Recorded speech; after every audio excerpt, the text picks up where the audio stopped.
Shalom, shalom, everybody. Welcome back to another episode of the Pulse of Israel. I am not now in our eternal and ancestral homeland, not Jerusalem, not Judea and Samaria.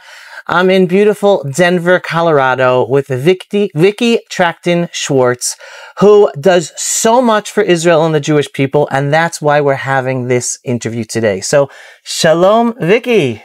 Toda rabah. Thanks for coming. It is a pleasure being here. It is a huge honor to have met you and heard from you about the unbelievable work that you do for Israel and the Jewish people.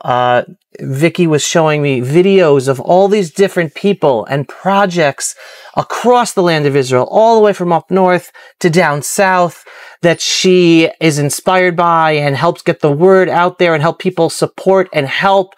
And are you able to give us a little information? What are those people and projects about that get you so excited about Israel, about the Jewish people in Israel today, and why you want to know those people and be involved? Well, I love Israel. I started in 1971, just turning 16. And although you hear about it as a child, when you go to Israel, it changes your life. The Jewish people just know what to do.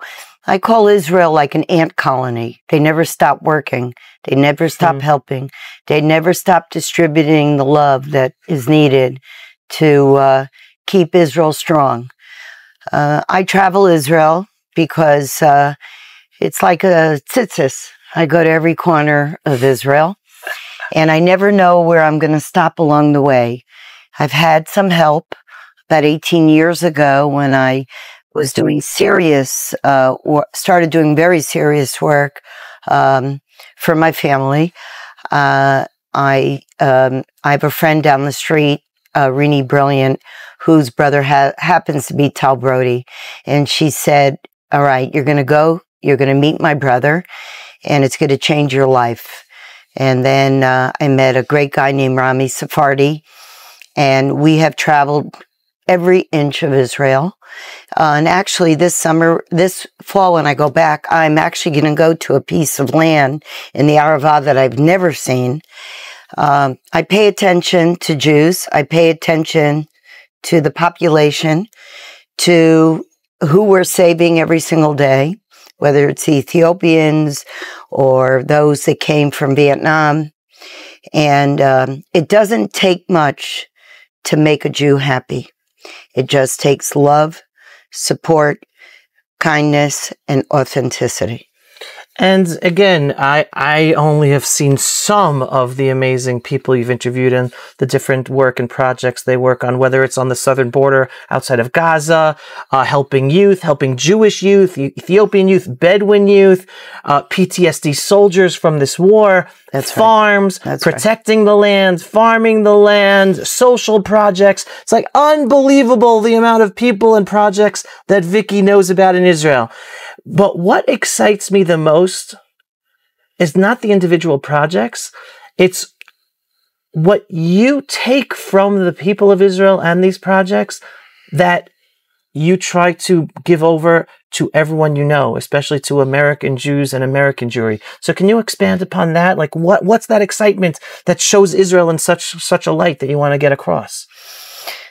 Israel is a microcosm of every single thing that life offers, from the most wealthy to the most needy, from those who are in despair to those who are marrying off their children. And I'll give you an example. This past year, I was at the Aventura JCC. I was asked to underwrite an ice cream social for Jewish families from Israel who had served, and they needed a vacation, a chofesh.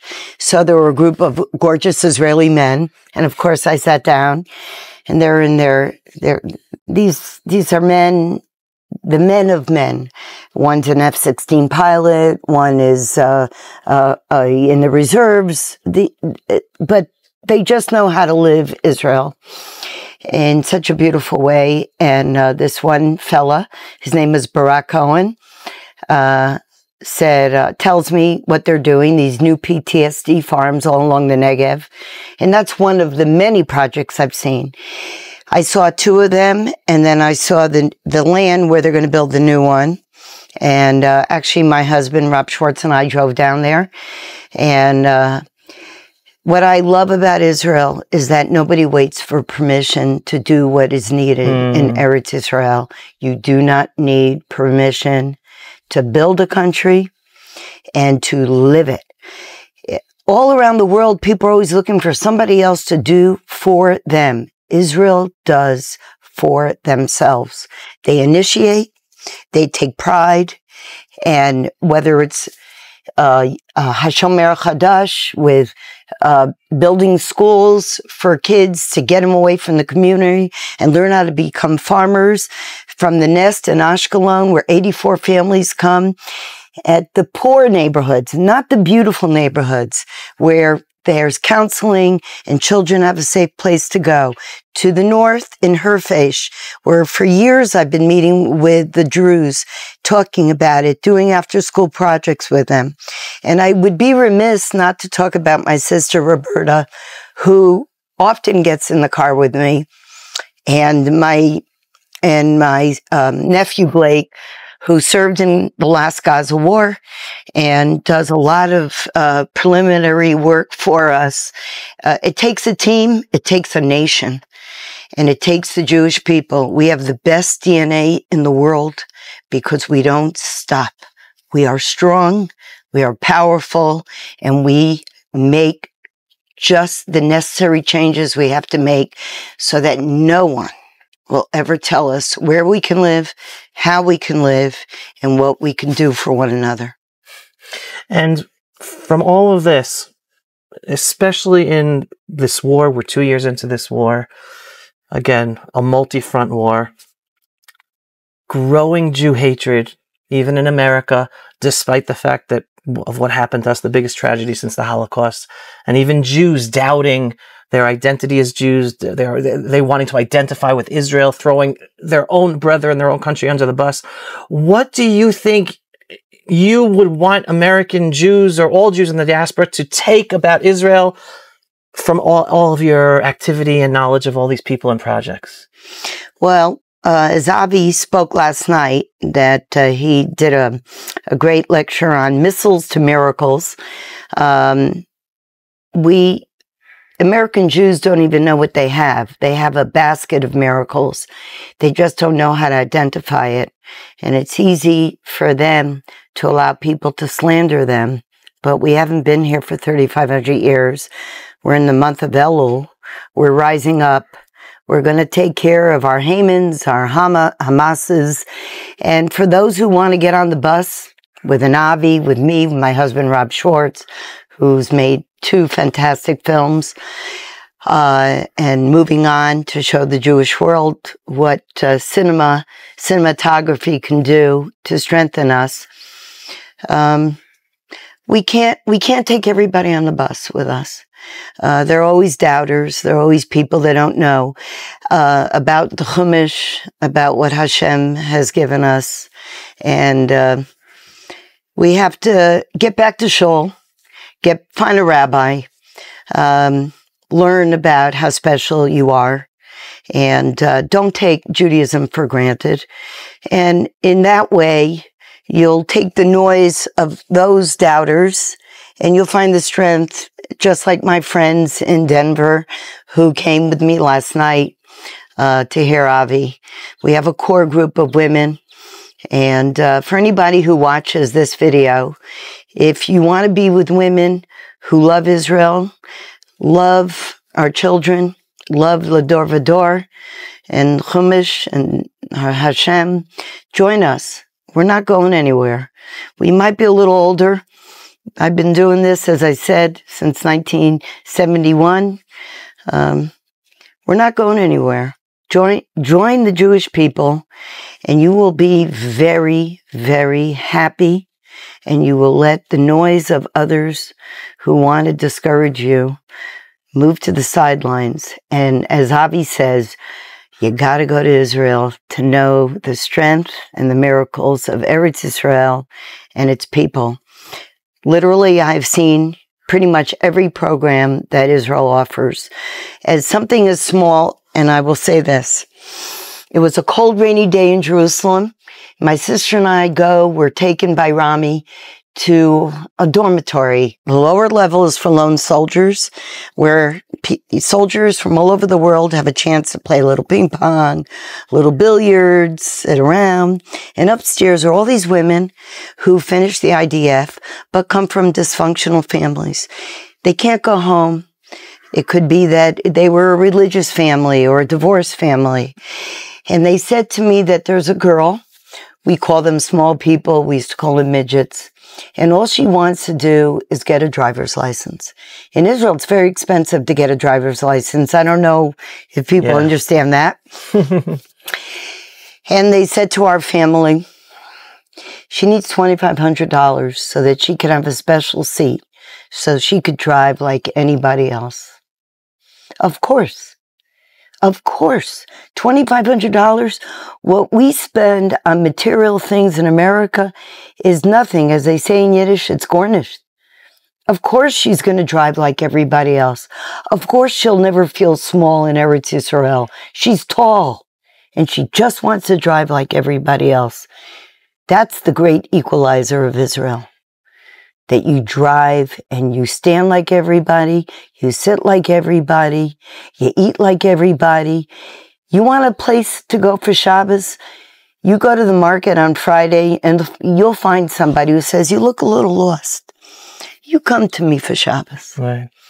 Vicki, thank you so much. That's so beautiful. And we spoke about this off camera, how your intimate knowledge, all these people, all these projects, which is unbelievable. And then you see so many Jews who focus on the politics or allow their politics to cloud their understanding of Israel and wanting to be connected to Israel. And all of this just shows so much of so many reasons. Every project, every person is another reason for a Jew to be proud of being a Jew, to be proud of the Jewish state of Israel. And I just want to wish you Ad Mea V'Esrim, all the strength to continue all of the fabulous work you're doing and opening up the eyes of so many Jews to the beauty that you see, so that they could be, regardless of political affiliation, religion, doesn't make a difference. The Jewish people, the Jewish state of Israel, we have so much to offer, so much for them to be proud of. So thank you so much, Vicki. And Avi, you are the pulse of Israel. And we know that we put tefillin on every morning. I don't put tefillin on, but my father did.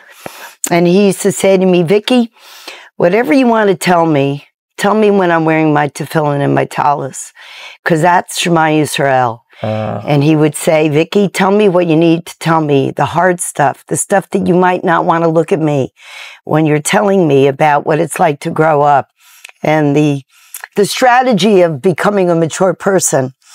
And he would wrap up his tefillin and his talis, and he'd say, did you get it off your chest? I said, yes. Do we need to talk about it a little more? I'd say, no, I know exactly what I need to do, Dad. And he'd say, now we finish up, we move on for another special day. So to all the fathers that put on a talis and tefillin, if you have a daughter who needs to talk about something, but they don't want to face each other, when you're putting on your talis and tefillin, and they need to tell you something about the hardship of maybe growing up as a young Jewish woman and struggling with something, think about letting them tell you when you're saying Shema Yisrael, because that's when they'll want to talk to you. Wow, beautiful. Vicki, thank you so much. I look forward to seeing you back in Israel. And you mentioned your husband, Rob Schwartz. Rob produced an unbelievable documentary on Menachem Begin, an unbelievable documentary of Joe Lieberman, and please God, I can't wait to interview him as well for you to hear all about his unbelievable endeavors on behalf of the Jewish people, land of Israel, and those amazing movies. So, shalom everyone. Thanks again, Vicki. Looking forward to seeing you in Israel. That's it for another episode of The Pulse of Israel. If you are not yet a subscriber to our daily, belief-based, inspiring, politically incorrect, truthful videos about Israel, the Jewish people, and the freedom-loving world, What are you waiting for? Go to pulsevisual.com and click to subscribe today. And yes, we are a donor-based operation. We need your donations for support in order to make these videos and get our videos seen and do all the work we do. So every once in a while, whether a large donation or a small donation, just go to pulsevisual.com and click on the donate button. Shalom, everyone, and thanks for watching.